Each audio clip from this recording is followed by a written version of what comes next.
Hi friends, ಹಿಂದಿನ ವಿಡಿಯೋಲಿ ನಾವು ಶಕ್ತಿಪೀಠಗಳಲ್ಲಿ ಒಂದಾದಂತಹ ಭದ್ರಕಾಳಿ ಮಂದಿರದ ದರ್ಶನ ಮಾಡಿದ್ವಿ. ಯಾವ ಕ್ಷೇತ್ರದಲ್ಲಿ ಅಂತ ಹೇಳೋದಾದ್ರೆ ಕುರುಕ್ಷೇತ್ರದಲ್ಲಿ ನಾವು ದರ್ಶನ ಮಾಡಿದ್ವಿ. ಅದು ಕೇವಲ ಒಂದೇ ಒಂದು ಶಕ್ತಿಪೀಠ ಆಗಿತ್ತು.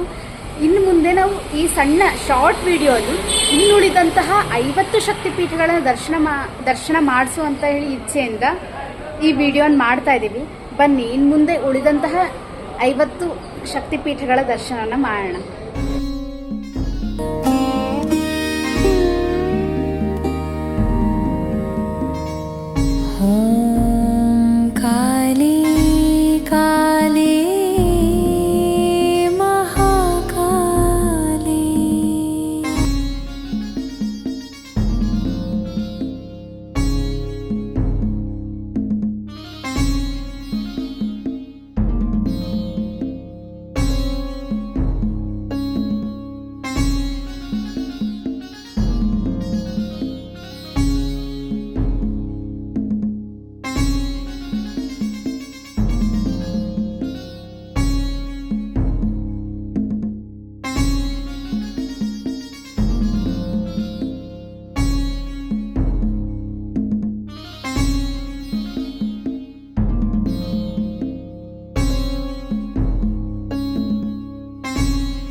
ಹಾಗೆ ಈ ವಿಡಿಯೋ ನಿಮಗೆಲ್ಲ ಇಷ್ಟ ಆದಂತಲ್ಲಿ ಲೈಕ್, ಶೇರ್, ಕಮೆಂಟ್ ಹಾಗೆ ಫಾಲೋ ಕೂಡ ಮಾಡಿ ಅಂತ ಬೇಕು.